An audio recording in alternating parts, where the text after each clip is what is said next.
hanya untuk mereka yang punya logika. Bagi yang tidak punya logika, skip aja. Saya baru saja dapat kabar, Atta Halilintar dan Aurel berbulan madu dengan pesawat pribadi. Wartawan yang menyaksikan video mereka menduga-duga harga barang pernak-pernik yang digunakan pasangan itu. Salah satu yang saya ingat, menurut wartawan, tas yang digunakan Aurel bermerek Hermes harganya 235 juta rupiah. Buat saya ini sih menggelikan. Mereka kan berbulan madu ke Bali, kok pakai pesawat pribadi? Memang kalian gak mau ya berada satu pesawat dengan orang biasa-biasa saja? Kepengen merasa istimewa ya sehingga harus terpisah dari orang kebanyakan. Dan apa pula sih keistimewaan tas itu sehingga harus berharga 235 juta rupiah? Maaf ya kalau saya nyinyir. Tapi apa yang dipertontonkan pasangan muda ini jelas-jelas memalukan dan bahkan menakutkan. Karena itulah saya misalnya beberapa waktu yang lalu bersama kawan-kawan Cokro TV mengkritik kehadiran Pak Jokowi dalam pernikahan Atta dan Aurel. Atta itu adalah perwakilan dari Crazy Rich Indonesian baru, orang kaya baru yang lazim mempertontonkan gaya hidup yang mewah tanpa peduli pada kondisi mayoritas rakyat Indonesia yang masih jauh dari sejahtera. Di kanal YouTube-nya, Atta dengan bangga menunjukkan bagaimana dia membelikan barang-barang mewah buat dirinya, buat keluarganya, dan buat Aurel. Ada videonya yang berjudul Work Hard, Pray Hard, di mana di dalamnya Atta bilang, I am the king, sambil menunjukkan koleksi mobilnya. Tapi supaya fair, yang bergaya sombong ini bukan cuma Atta ya. Ada banyak selebritis lain yang juga punya channel personal. Ada Raffi Ahmad, ada Andre Taulany, Sule, Nikita Mirzani, keluarga Anang Hermansyah, dan lain-lain. Yang mengherankan mereka ini seperti merasa bahwa mempertontonkan kemewahan adalah sebuah keniscayaan. Di channel mereka banyak tersaji rekaman saling mengunjungi rumah sesama selebritis untuk memperagakan apa saja yang mereka miliki. Misalnya Atta mendatangi rumah Luna Maya yang memperagakan koleksi sepatu dan tas mahalnya. Kemudian ada Atta grebek rumah mewah Laudia Cynthia Bella. Ada Atta grebek kamar emas Andre Taulany. Ada pula video berjudul Koleksi Barang Mewah Nikita Mirzani. Jadi mereka saling bertukar kunjungan untuk mempertontonkan kekayaan pada puluhan juta penonton YouTube. Yang juga lazim diperagakan adalah koleksi mobil mewah, Lamborghini, Ferrari, Mercedes, BMW. Ada video di channel keluarga Hermansyah yang menunjukkan Aurel membelikan ibunya mobil BMW mewah karena sang ibu sudah tidak ganti-ganti mobil selama beberapa tahun. Ada juga video keluarga Anang beli rumah mewah 60 miliar rupiah di Kemang. Yang juga dahsyat adalah Raffi Ahmad dan istrinya, Nagita Slavina. Mereka bahkan diberi julukan khusus oleh sesama artis, yaitu Sultan Andara. Peragaan kemewahan ini bukan cuma terbentang di channel video mereka, tapi juga melalui peliputan media terhadap perilaku mereka yang penuh show. Raffi dengan bangga mempertontonkan koleksi mobilnya yang diperkirakan bernilai 33 miliar rupiah. Dia punya Lamborghini Aventador, Rolls-Royce, Mercedes-Benz, Range Rover, BMW, dan lain-lain. Raffi juga membeli motor seharga 0,5 miliar rupiah hanya karena iseng. Dia membelikan berlian buat Nagita senilai 3 miliar rupiah. Ikat rambut Nagita harganya 7 juta rupiah. Ikat rambut loh ya.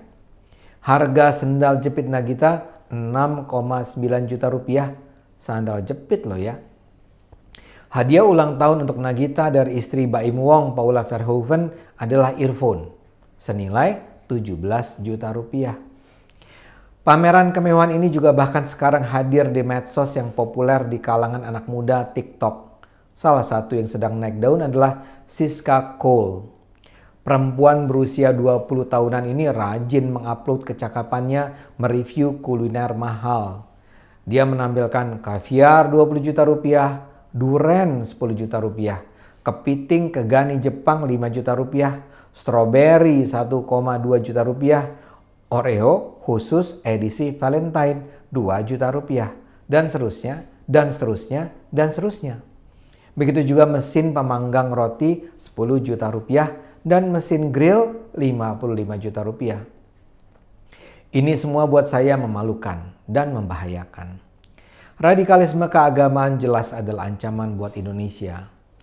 Namun gaya hidup mewah orang-orang kaya yang dipertontonkan kepada rakyat luas juga adalah ancaman bagi kita. Setidaknya ada 3 persoalan. Pertama, ini adalah teladan yang salah tentang keunggulan yang hendak dicapai kalau kita bekerja keras. Atta dan kawan-kawan memberi contoh bahwa keberhasilan seseorang diukur berdasarkan barang-barang mewah yang dimiliki. Apalagi barang-barang yang dibeli Atta dan gerombolannya adalah barang-barang impor yang minim sekali manfaatnya bagi ekonomi bangsa. Kedua, ini adalah contoh yang salah tentang bagaimana sebaiknya Anda membelanjakan uang yang Anda peroleh setelah Anda bekerja keras. Kalau Anda berhasil, uang itu seharusnya tidak dihambur-hamburkan. Kalau Anda kaya, uang itu bisa diinvestasikan, diputar dalam kegiatan ekonomi produktif lain, membuka lapangan kerja, memberi gaji lebih besar buat mereka yang bekerja buat Anda, dan juga menyumbang bagi kesejahteraan masyarakat. Indonesia mungkin terus tumbuh perekonomiannya. Kita mungkin dalam waktu beberapa tahun ke depan akan menjadi satu dari 5 besar ekonomi dunia.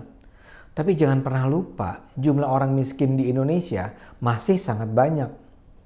Kalau ukuran yang dipakai adalah data BPS, jumlah orang miskin di Indonesia sekitar 10-12% dari total penduduk. Tapi itu sebenarnya agak menyesatkan, karena indikator kemiskinannya terlalu rendah. Menurut BPS, seseorang disebut miskin kalau penghasilannya di bawah 400-500 ribu rupiah per bulan. Yaitu sih rendah sekali. Tapi kalau kita misalnya naikkan menjadi 1 juta rupiah per bulan, mayoritas masyarakat Indonesia akan masuk dalam kategori miskin. Poin saya, ketimpangan kaya miskin Indonesia masih tinggi.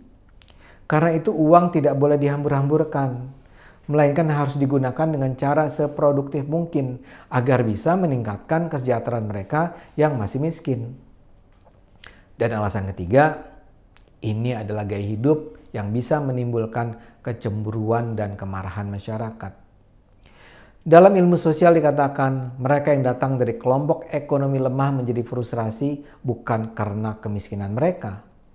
Yang bikin orang frustrasi, depresi, marah adalah kalau saat mereka miskin, padahal sudah bekerja keras, mereka melihat ada segelintir orang lain yang terlihat sangat mudah memperoleh kekayaan dan kemudian menghambur-hamburkannya di depan mata mereka. Pameran kemewahan menjadi berbahaya karena ini akan menimbulkan rasa marah yang terpendam yang pada titik tertentu bisa disalurkan dalam ledakan penyerangan kepada orang-orang kaya. Mereka merasa hidup dalam sistem yang tidak adil dan penyebab ketidakadilan ini adalah orang-orang kaya. Karena itu orang kaya akan menjadi sasaran kebencian dan kemarahan mereka. Itulah yang terjadi dalam revolusi sosial politik di banyak tempat. Bagi mereka yang percaya pada gagasan asli Bapak Komunisme Karl Marx, penyebab kemiskinan adalah perilaku kaum borjuis. Karena itu misalnya dalam revolusi komunis di Rusia atau di Kamboja, kaum borjuis dibunuhi semata-mata karena mereka adalah kaum kaya. Kita di Indonesia harus selalu ingat dengan ancaman itu. Jangan pamer kemewahan, karena pameran kemewahan itu menyakitkan hati. Semua agama mengingatkan ancaman itu. Dalam Al-Quran misalnya ada surat At-Takatsur ayat 102 yang mengingatkan bahwa bermegah-megahan akan membawa manusia ke dalam neraka jahanam. Begitu juga dalam Injil ada peringatan bahwa peluang unta untuk masuk dalam lubang jarum yang kecil itu masih lebih besar daripada peluang orang kaya masuk surga. Tentu saja ini semua tidak harus diartikan sebagai janji Tuhan bahwa orang kaya akan masuk neraka. Menjadi kaya tentu saja bukan sesuatu yang terlarang. Kemajuan ekonomi dan kesejahteraan masyarakat justru sangat bergantung pada kehadiran orang-orang kaya. Tapi yang diperlukan adalah orang-orang kaya yang tidak tumbuh sendirian, yang berbagi dan peduli pada kaum miskin. Karena itu, kalau saya boleh memberi masukan pada Atta, pada Aurel, pada Raffi, Nagita, Nikita, Andre, Sule, Luna, Siska, hentikanlah pameran kemewahan ini. Pedulilah pada bangsa. Gunakanlah akal sehat. Karena hanya kalau kita semua gunakan akal sehat, negara ini akan selamat.